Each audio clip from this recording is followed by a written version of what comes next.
Bonsoir tout le monde. C'est ma deuxième conférence aujourd'hui. J'ai dit tout à l'heure que j'étais agréablement surpris, et c'est la vérité. Je suis très heureux. I'm very happy man. Parce que mes frères, tous les Ivoiriens sont mes frères. Et quand je dis aujourd'hui mes frères, particulièrement ceux qui nous me vilipendaient hier, ceux qui n'étaient pas d'accord avec moi, il y en avait beaucoup. Certains membres de ma propre famille aujourd'hui me disent que de continuer et que de rester poli. Et surtout de rester poli envers Alassane, ce que j'essaie de faire. Bon, s'il y a des écarts de langage, je veux qu'il m'excuse. Je suis un être humain, tout le monde est faillible, je ne suis pas infaillible. Je peux me tromper. Si je me trompe, je veux qu'on me le dise et je viendrai ici m'excuser publiquement. C'est comme quand je me suis trompé pour dire que Oufou était xénophobe. C'est vrai, je me suis trompé. Oufou n'est pas xénophobe, il n'a jamais été xénophobe. Les amis nordistes, beaucoup comprennent aujourd'hui, beaucoup voient le sens de mon combat. C'est la déception la plus totale aujourd'hui. Ils sont déçus, mais moi je les en veux pas. Il y a eu un tel lavage de cerveau. De ma communauté, il y a eu un vrai lavage de cerveau. Et c'était difficile de ne pas s'aligner. Et quand on ne s'alignait pas, il fallait se taire. Et si tout le monde applaudissait, il fallait applaudir. Quand on rit, il fallait rire.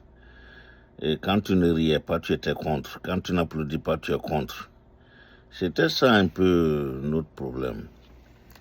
Et aujourd'hui, nos devanciers, comme Ben Soumaoro, journaliste, ils ne sont pas là aujourd'hui. Ben a commencé ce combat-là avec Alassane. Mais Ben a été obligé de s'exiler.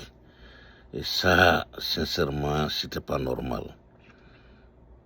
C'est pas normal. C'est un peu mon problème avec le problème Alassane. Tous ceux qui, de loin ou de près, étaient là pour lui hier, aujourd'hui, il les a tous balayés.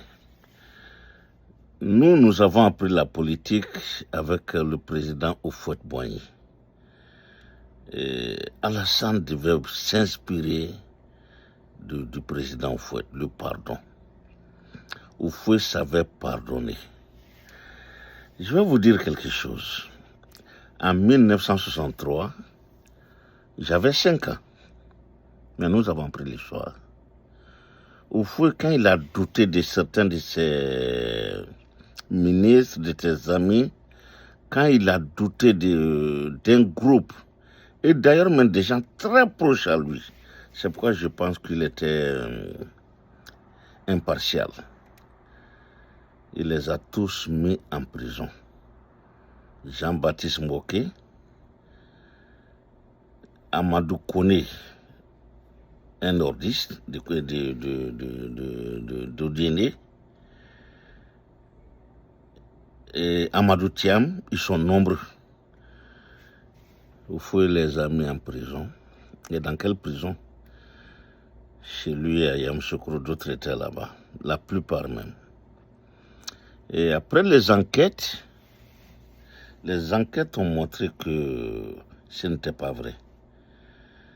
Et Houphouët a été un grand homme. Vous savez ce qu'il a fait? Des gens qui étaient accusés de complot, il n'a tué aucun. Il n'a fait exiler aucun. Il les a tous pris. Et puis ils étaient dans une prison où ils mangeaient, où ils pouvaient s'habiller. C'est vrai, il y avait certaines contraintes, mais ils étaient quand même à l'aise, ces gens, à leur temps, en 63, où d'autres chefs d'État faisaient fusiller, faisaient disparaître des opposants. Ainsi, Lumumba a disparu au Congo. Houphouët a reconnu son tort. Reconnaître son tort, c'est être grand. C'est être très, très, très, très grand. Very big spirit. Very big spirit. Houphouët a reconnu son tort.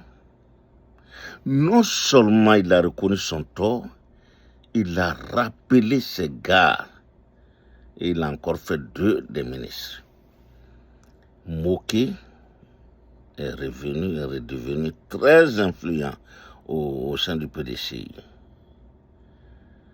Amadou Thiam, le père de l'actuel Thiam, président du PDCI, en faisait partie et était l'un des beaux-frères ou bien beaux-fils d'Houphouët. Enfin, je crois qu'il était son beau-fils en fait. Il l'a réintégré. Nombreux sont ceux qu'il a repris. D'autres ont été nommés dans des organisations africaines, d'autres comme ambassadeurs.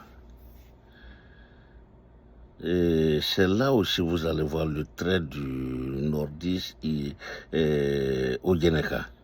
Sauf celui qui était d'Odéné, Amadou Kone, qui n'a jamais accepté la main tendue d'Houphouët.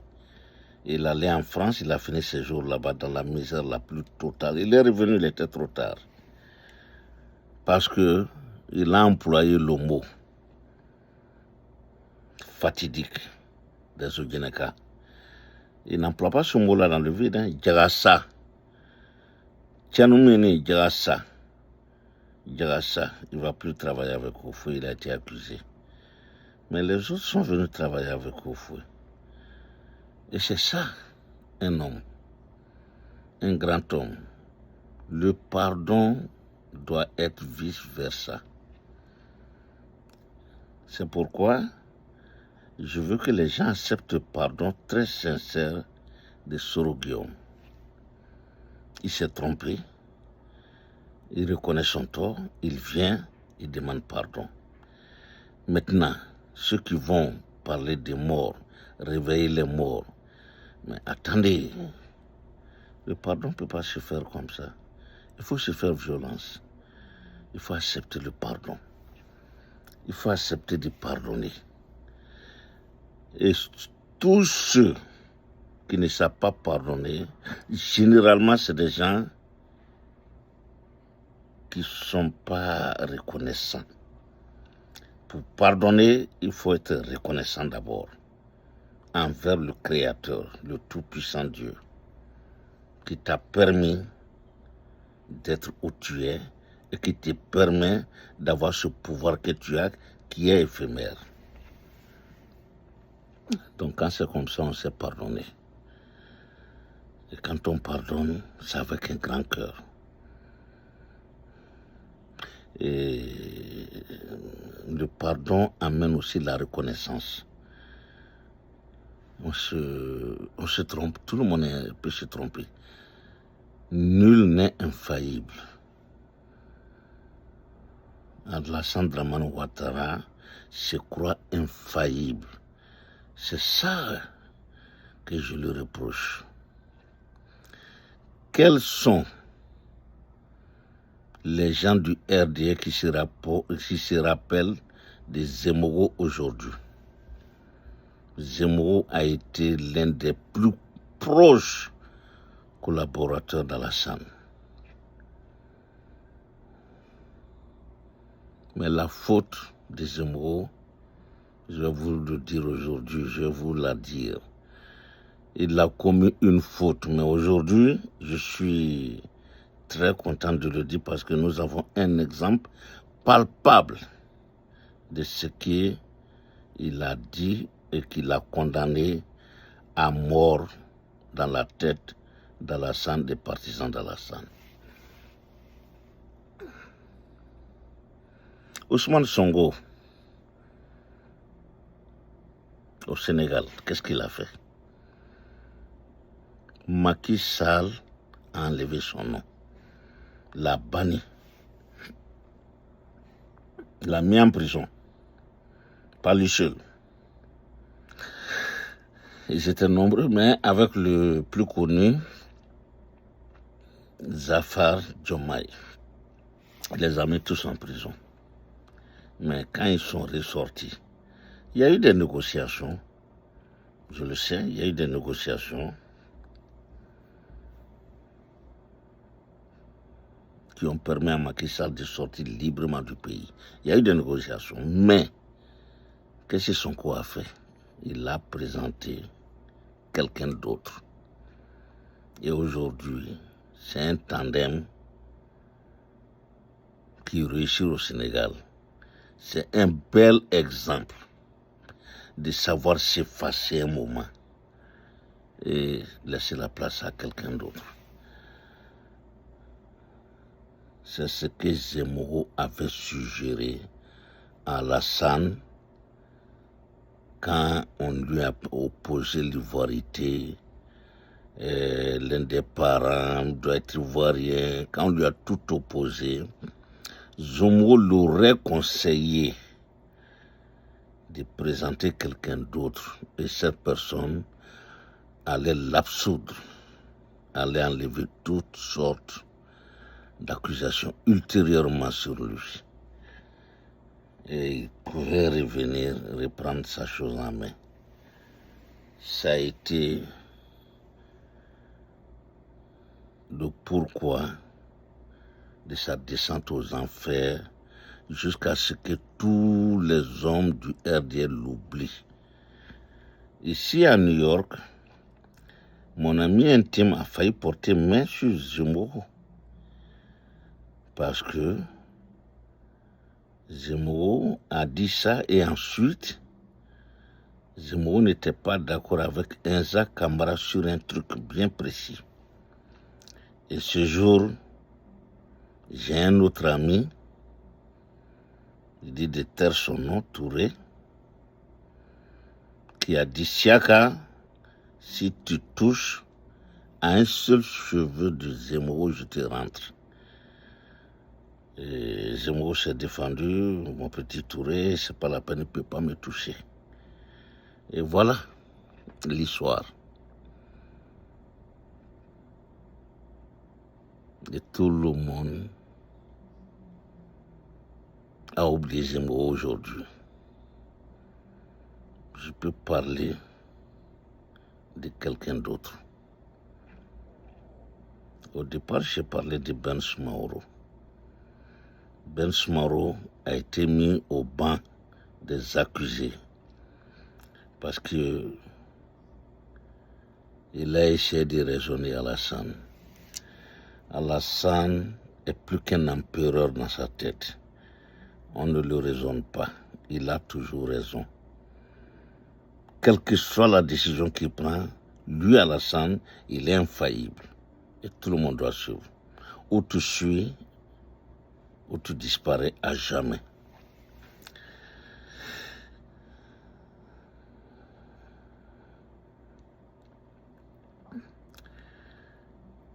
Les gens du RDR, depuis qu'Alassane est président, je vais vous faire remarquer ça aujourd'hui. Quel jour, pendant ces 17, 18 ans, 20 ans de règne, un seul jour, Alassane s'est levé au cours d'un conseil des ministres, au cours d'un débat, au cours d'un meeting, observons une minute de silence à la mémoire de Djene Kobena. Quel jour? Militant du RDR, du RHDP. Quel jour Alassane a fait observer 1 minute de silence à la mémoire du créateur du RDR. Et vous trouvez ça normal? Je ne trouve pas ça normal. Le siège du RDR devait porter le nom de Jenny Kobena. Une rue d'Abidjan devait porter aujourd'hui le nom de Jenny Kobena. La femme de Jenny Kobena devait être célébrée dans tous les meetings. Mais personne ne voit cette dame, personne ne sait où elle est. On ne sait même pas si elle vit. La fille de Jenny Kobena vit aux États-Unis, à Staten Island. Les militants, beaucoup, les vrais militants du RDR le savent. Mais aujourd'hui, rares sont ceux qui savent où elle vit. On savait qu'elle était à Long Island, à Staten Island. Mais aujourd'hui, où elle est? Qui le sait? Qui se soucie de cette dame? Alassane aurait dû faire rentrer Madame Jenny Kobena. Même si on ne la nomme pas, elle devait être à l'aise. Et sa fille,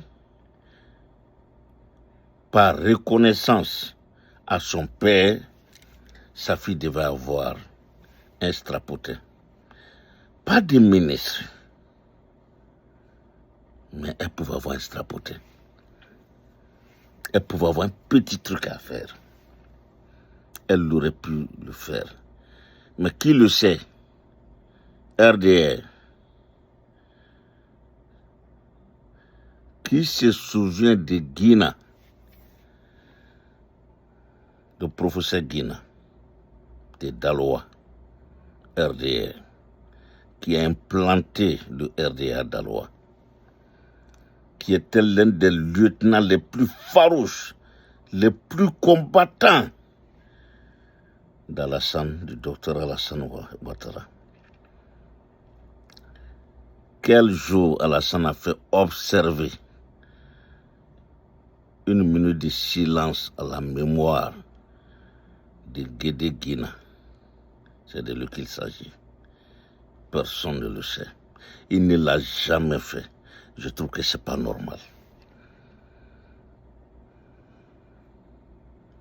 Jenny Kobena, Alassane n'a jamais fait observer 1 seule minute de silence à sa mémoire. Alassane n'a jamais fait un pas, c'est-à-dire pour que ce monsieur soit inoubliable. Le siège du RDR peut porter son nom. Une rue peut porter son nom. Un théâtre peut porter son nom. Alassane aurait dû faire quelque chose pour ce monsieur. Guédé Guina, Alassane aurait dû faire quelque chose pour lui. Et comment vous appelez ça? Militants du RDR, chers militants, comment vous appelez cela? L'ingratitude la plus pure, la plus totale, la plus cruelle que Jenny Kobena, on ne dise pas son nom. Et là, je vais vous dire un autre qualificatif. Caractère d'Alassane connaît. C'est un monsieur qui est jaloux, extrêmement jaloux, très jaloux, parce qu'il aurait aimé être le créateur du RDR. Mais ce n'est pas lui qui a créé le RDR. Babou en sait quelque chose, ce n'est pas lui. La famille de ces 2 grands hommes du RDR, Guédé Guina et Jenny Kobena, Alassane devait pouvoir faire représenter la famille de ces 2 gars. Il pouvait organiser quelque chose à la mémoire de Jenny Kobena. Il ne l'a jamais fait. Kandia et puis son mari, Enza Kamara, J'ai eu l'information et que j'ai vérifié et qui s'avère vrai. C'est Ben, on l'appelait Ben Mewe, Business Mewe. Ben, le premier gars qui a implanté le RDR à New York City, c'était Ben. Et c'est Ben qui a sponsorisé, c'est Ben qui a utilisé certains de ses pouvoirs pour sponsoriser Enza Kamara et Kandia Kamara pour avoir la green card. Ben est mort dans l'anonymat, dans le silence, coupable du RDR. Ni Kandia, ni Enza, ni un membre influent était à la mosquée à la levée du corps de Ben. J'étais là. Et ce jour, c'est un babouïche qui a fait un petit mémorable discours ce jour à Adama Konaté, qui a loué les qualités des dirigeants de Ben, et qui a dit aux gens du RDR, mais écoutez, c'est le grand Ben qui est couché comme ça aujourd'hui, et il n'y a aucun des membres et personne du RDR n'était à son enterrement. Ben, qui a fait ça pour le RDR, qui a aidé Kandia et Enza à être, ce truc américain. Thiam n'est pas ivoirien aujourd'hui parce qu'il a la nationalité. Mais Enza là, bon, Kandia, je ne sais pas. Mais elle devait l'avoir. Leur fille américaine aussi. Thiam a été déchu de sa nationalité ivoirienne par Alassane, le petit feu de fouet. Mais Enza Kamara est...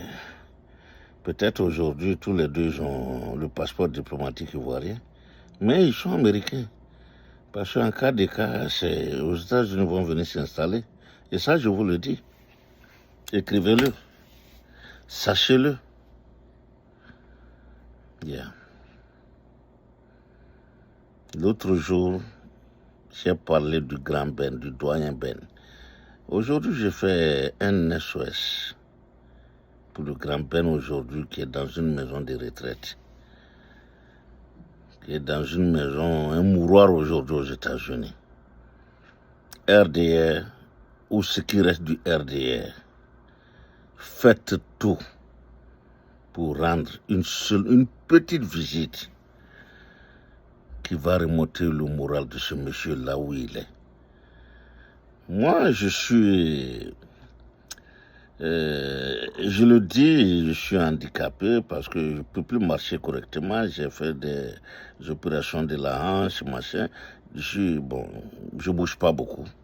C'est pourquoi j'ai beaucoup grossi d'ailleurs. Beaucoup s'étonnent quand ils me voient. Ah, Sam, tu t'es laissé aller. Non, non, non. Ça m'est sédentaire parce que ça m'est handicapé des deux pieds. Je peux marcher. J'ai les, comment ils appellent ça en français, déambulateurs ou quoi. J'ai les poussettes là, je marche avec. Il n'y a pas de problème, je ne me plains pas. I'm okay. Alhamdulillah, alhamdulillah, alhamdulillah, alléluia. Je suis aux États-Unis. Et grâce à Dieu, grâce aux États-Unis, bien. Et quand je suis assis, c'est pourquoi je suis toujours assis. Je ne bouge pas beaucoup. Mais les gens peuvent, je serais allé voir Ben. Sincèrement, je me serais fait cet honneur-là d'aller voir Ben. Mais je veux que les gens du RDR pensent à ce que je dis et qu'ils aient un petit orgueil de sursaut et aller voir Ben où il est. Ben, le doyen Ben, de lui je parle, il a beaucoup fait pour le RDR en New York. Et Ben a Il est abandonné aujourd'hui. Il s'en va vers les 80 ans maintenant. Yeah. Je crois que je ne suis pas d'accord avec cette manière de faire la politique. Et je ne suis pas du tout d'accord avec cette manière. Et pourquoi je soutiens Gbagbo le Baobab? Gbagbo a fait l'enfance avec les Djoula, les jeunes Djoula à Gagnoua. Ils sont allés les jeudis soirs se promener de cour à cour en entonnant des slams islamiques. Ça se faisait quand on était petit, à Isia, à Daloa, à Gagnoua.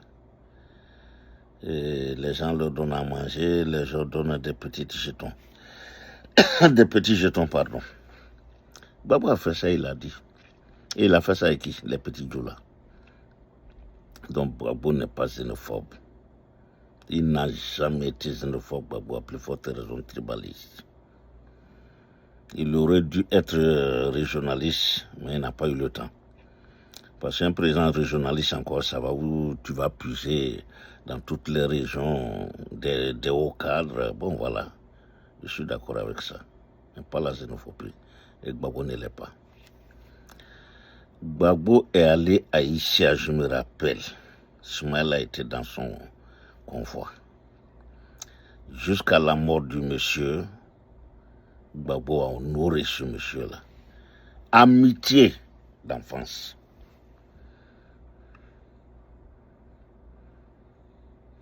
Quand j'ai commencé mes conférences, j'ai un ami d'enfance, sincèrement, qui s'est manifesté. Étienne Kouassi. On a fait le CG de Ferké ensemble. On est la deuxième, troisième génération du CG de Ferké. Étienne Kouassi est abbé d'Abbeville, je crois. Il a été mon ami d'enfance, je ne l'ai jamais oublié. Avec Bebo Aimé, la fille de l'inspecteur de l'enseignement primaire, Bebo Aimé.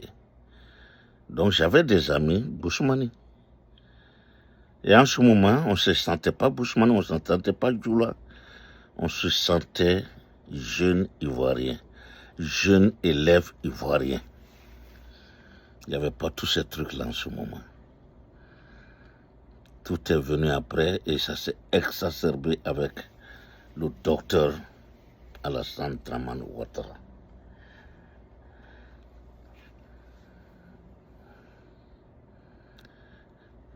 Le terme Boussoumani, le terme Kobala, nous ne le connaissions pas en ce moment. Tout est venu avec l'avènement d'Alassane à la fin des années 90. Au début des années 2000, on a vu les Kobala, les Boussoumani, les machins. C'est des choses qui n'existaient pas. Nous étions d'abord ivoiriens. Et aujourd'hui, on est en train de redevenir ivoirien. C'est pourquoi je suis surpris, je suis content. Le mal est fait, mais nous pouvons l'atténuer.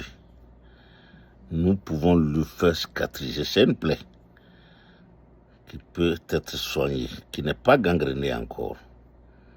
Et j'espère qu'il ne va pas gangréner. Cette plaie-là ne va pas gangréner. Il n'y aura pas de gangrène. Elle est soignable. Elle est cicatrisable. Et on va redevenir de bons Ivoiriens. Plaisanter. On va en plaisanter. Ça, c'est l'Ivoirien. On va plaisanter de tout ce qui nous est arrivé. C'est ce que nous souhaitons. Et pour cela, je demande au président Dramane Alassane Ouattara, le grand Ouattara. Alassane, tu as fait ton temps.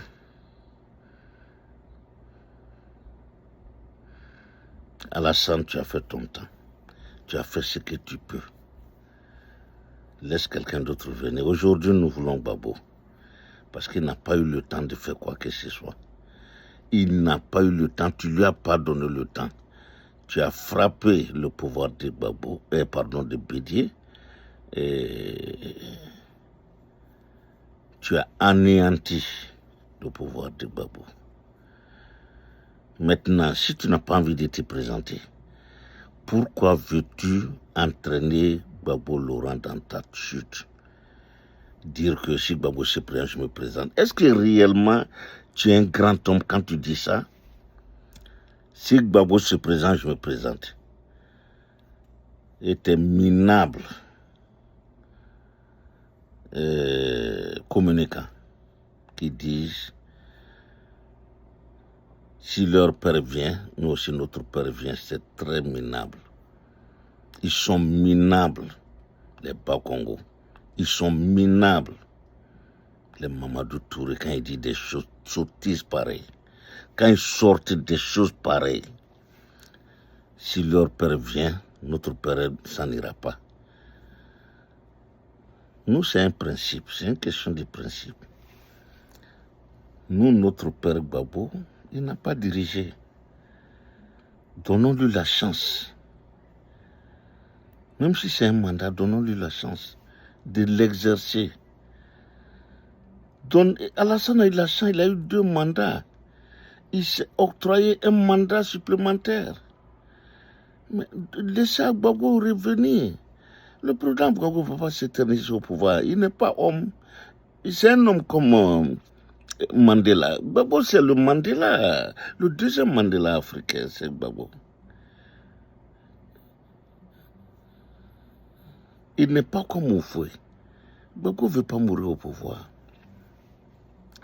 Gbagbo n'a pas à mourir au pouvoir. Le pouvoir pour Gbagbo, c'est d'aider. C'est un instrument pour faire sortir le peuple de la misère la plus totale. Gbagbo veut que les élèves ne payent rien. Gbagbo veut qu'il y ait de l'eau potable pour tout le monde. Que les Ivoiriens puissent manger. Pas une fois. Pas la cour, la cour suprême. Que les Ivoiriens, comme au temps d'Oufoué, 3 fois par jour. Et même 4 fois, 5 fois, 6 fois. Avec le goûter, les petits trucs. Voilà ce que Gbagbo veut. Et nous nous associons à ça. Donc, arrêtez de dire, si notre père ne se présente pas, votre père... Non, c'est idiot, c'est pas décent. Ça vous honore pas. C'est trop enfantin. Le pouvoir n'est pas un truc d'enfant. C'est trop sérieux pour ça. C'est pas quelque chose que vous devez dire. Épargnez-nous. Tu vas descendre dans la petitesse, dans la bassesse à ce niveau. Nous n'y avons jamais pensé. Je vous répète, Gbagbo a donné les 7 ou 8 raisons qui font que il n'est pas d'accord avec Alassane. Il n'a jamais dit je n'aime pas Alassane. Il a dit je ne suis pas d'accord avec lui. Ou je ne suis pas d'accord avec ce qu'il veut. Parce que. Alassane n'a jamais dit cela. Alassane est Gbagbo. Alassane est Thiam. Alassane est Soro. Alassane est Morifire Bamba, le père de la dame, Nafiostatou bien Bamba. Alassane est tout ce gars-là, même moi. Mais moi, j'aime Alassane. C'est mon neveu.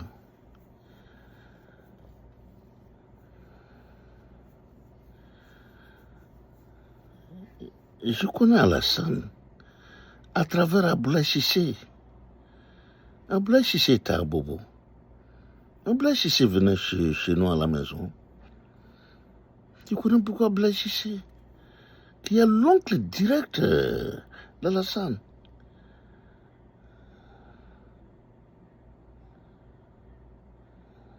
Le neveu d'Abdoulaye Cissé qui a sa place, il me connaît bien, c'est un ami. À Ouassakra, qu'est-ce que les gens n'ont pas fait à Ouassakra pour Alassane?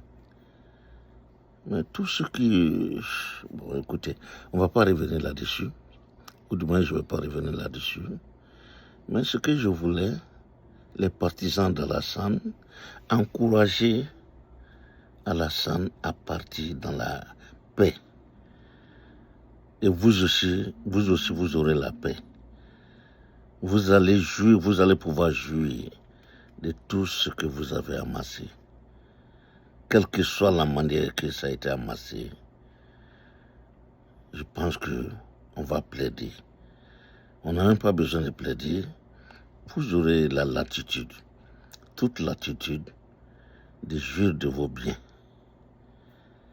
Mais évitez qu'il y ait vengeance. Évitez qu'il y ait vengeance.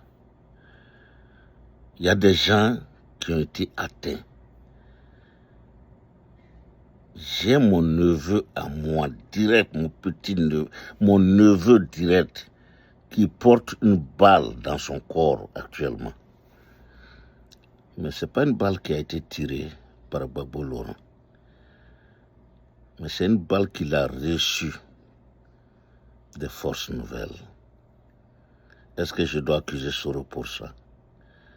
Est-ce que je dois accuser Alassane pour ça?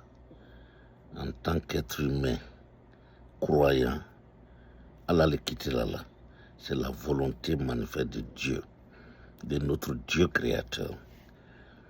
Et je dois l'accepter.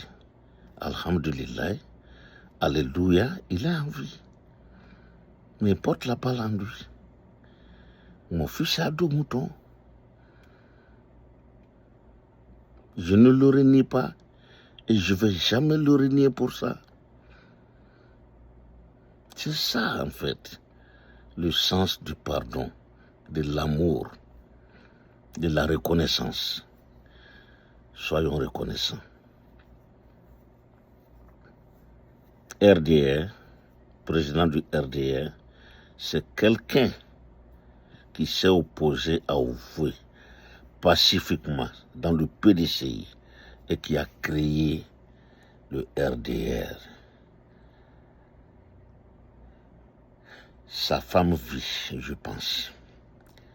Ses enfants, en tout cas sa fille vit aux États-Unis. Elle vit à New York. RDR, vous devez faire quelque chose pour eux. Guédé Guina, sa femme vit, ses enfants vivent en Côte d'Ivoire. Et je ne crois pas qu'il vit, il roule sur l'or. Je ne crois pas. Le RD a perdu beaucoup de gens comme ça. À New York, ici, je voulais parler. Kaloulou Doumbia, il a mis son argent, tout ce qu'il avait, au service du RDR. Ben Mewe est mort pour le RDR. Le doyen Ben est aujourd'hui dans une maison de retraite. Chaka Kone a perdu la vie. Il a beaucoup fait pour le RDR. Matrou Djabi, Amara Djabi, un couple flamboyant dans les années 90. Leur maison, ils ont été les premiers dans notre groupe à avoir un appartement dans un quartier autre que le quartier des tout à fait noirs. Ils étaient à la jonction entre les blancs et les noirs. Ils habitaient avec des Hispaniques. Il y avait beaucoup de blancs dans leur... Ils ont été les premiers à avoir une très belle maison. Et ce que je sais, je n'ai jamais été RDR. Mais les cadres RDR, beaucoup sont passés par là-bas, beaucoup ont dormi chez eux.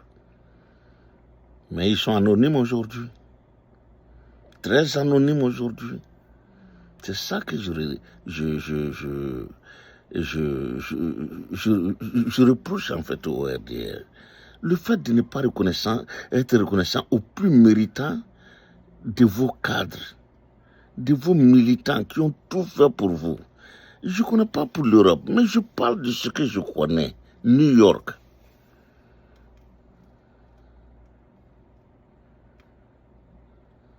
Fatouré. Qu'est-ce que Fa n'a pas fait? Fofana, je ne connais pas son nom de famille, mais attends, son nom, son prénom. Mais Fofana, le grand Fofana, grand détail. Qu'est-ce que Fofana n'a pas fait? Non, je ne suis pas d'accord avec ça. Le RDR ou ce qui reste du RDR, soyez reconnaissants. Le seul RDR que je connaisse qui jouit réellement des retombées, c'est l'AS RDR, qui est aujourd'hui l'AS PR. Il est à Washington. Mais il mérite ce qu'il a. Je le dis contre ceux qui le vilipendent. Il mérite parce que ce jeune homme a aimé Alassane jusqu'à la moelle épinière, à la moelle de ses os. Sa maison, avec sa femme Mariam, à Washington, rares sont les cadres du RDR qui n'ont pas dormi chez eux. Mais plus, il était trop proche d'Alassane. Très proche d'Alassane. Il faisait ses petites courses. Il le connaissait bien. Il est le maire de Kourogo aujourd'hui. Donc pour lui, je suis d'accord. Vraiment, il le mérite, ça, je ne vous le cache pas. Mais comme tout bon Alassanis, c'est un petit ingrat. Voilà, c'est un petit ingrat. Voilà. Il a été ingrat à mon égard. Hein. Il a été ingrat à mon égard. Bon, écoute, ça me fait sourire. Il a été ingrat. Mais disons que je suis croyant. Dieu n'a pas voulu que je connaisse Alassane. Dieu n'a pas voulu que je sois Alassane. Dieu n'a pas voulu que je sois l'un de ses proches. Et je l'accepte. Je ne suis pas proche de Gbagbo, mais j'adore Gbagbo. J'aime Gbagbo. Gbagbo est un gars qui est reconnaissant, qui est très bien. Souffrez que je sois Gbagboïste. Je le suis. Yeah. Moi, je fais beaucoup de choses pour Gbagbo, que ceux qui sont autour de Gbagbo, hein, je le sais. Mais Gbagbo est un gars qui est reconnaissant. Sa reconnaissance envers ses amis d'enfance, ça me va droit au cœur. J'aime ça. J'adore ça. Et un tel gars, je préfère le suivre. Après Gbagbo, c'est Soro, que je n'ai pas toujours apprécié, mais c'est un phénomène Soro. Soro, c'est un phénomène. L'invincible. C'est un grand homme qui fait des erreurs, qui reconnaît ses erreurs. Et ça, je suis soroïste pour ça. Je ne suis pas tianiste. Thiam, non, je ne suis pas thiamiste. Parce que Thiam, c'est le candidat de l'Occident. Il a trop duré en Occident comme Alassane a trop duré aux États-Unis avec les Blancs. Ceux qui réfléchissent comme les Blancs, là, c'est-à-dire, non. Voilà, ceux qui réfléchissent comme nous, là, comme Sorogium, comme Gbagbo, Afingesan, Mourifere, Bamba. Voilà, ceux-là, sincèrement, bon, voilà, moi, mes candidats, moi. Ça fait 40 ans que je suis aux États-Unis, mais je n'ai pas changé pour autant. Et je vais vous dire pourquoi. Les Chinois que nous avons trouvés ici n'ont pas changé. Allez-y à Chinatown, ils vivent comme s'ils vivaient à Pékin. Allez-y aussi à Queens. Vous voyez les Indiens de l'Inde qui vivent là-bas. Les Pakistanais qui vivent en groupe là-bas. Ils vivent comme chez eux. Ils ne changent pas. Seul l'Africain aime changer, aime singer et aime adopter des choses qui ne sont pas les leurs. C'est pourquoi nos frères qui sont allés en France, qui ont fait des enfants là-bas quand ils sont venus, ils ont toujours voulu se conduire comme si ils sont français ou bien, voilà, ils sont déracinés en fait. Moi, je ne suis pas déraciné. Je parle au Djeneka plus qu'un Djeneka qui est né au Djenné. Je parle au Djeneka plus que lui. Nos pères nous ont bien éduqués. Et je vais finir par une petite histoire, une anecdote. Quand je suis allé à Odiéné pour la première fois, en 1972, j'ai été étonné. J'étais très jeune, je venais de... Voilà. Et on avait des camarades filles qui nous ont invités chez elles à la maison. Et nous y sommes allés. Leur grand frère était là, leur père était là. J'avais une peur bleue. Et mes cousins d'Odiéné, Moriba, Persona, qui me dit, mais pourquoi Kalangan tu es comme ça? J'ai dit, mais ça c'est... Nous, on n'a jamais fait ça à Isha. Isha, c'est impossible. Parce que nos pères ont émigré à Isha et ils se sont conduits comme s'ils étaient à Samango. Ils n'ont pas évolué dans leur tête. Ils n'ont pas du tout évolué dans leur tête. Ils sont restés tectus. Et ils nous ont donné cette éducation.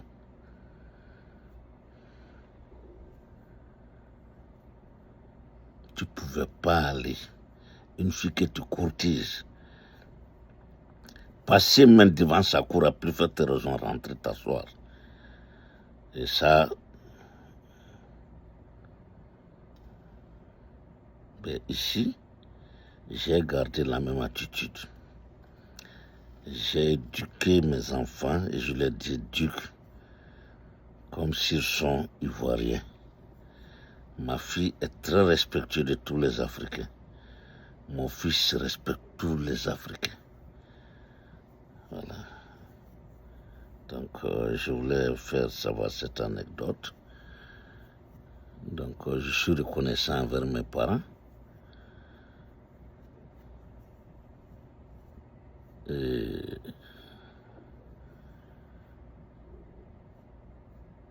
Alassane doit être reconnaissant envers Jenny Koubena, Guédé-Guina, et à la Côte d'Ivoire. C'est ce que je veux, c'est ce que je reproche à Alassane et à ses partisans. L'ingratitude. Et maintenant, si Gbagbo se présente, il se présente. C'est l'erreur à ne pas commettre. Ne commettez pas cette erreur. C'est une énormité. Ne commettez pas cette erreur. Yeah. Alassane a fait ses 15 ans dans la quiétude. Ses 20 ans dans la quiétude. Et il a dit, depuis qu'il est au pouvoir, comme au fouet, il a dirigé la Côte d'Ivoire sans tapage, comme au fouet. C'est vrai, parce que il n'y avait pas de perturbateur de son pouvoir. Personne n'a essayé de perturber son pouvoir. Comme lui, il a perturbé le pouvoir de Bédié, de Guéhi et de Gbagbo. Donc trop, c'est trop. Trop, c'est trop. Trop, c'est trop. Enough, it is enough. Enough, it is enough, Alassane. Alassane, enough, it is enough. It's time to leave. Please leave. Leave, Alassane. Please. Please, Alassane, please leave. God bless Ivory Coast.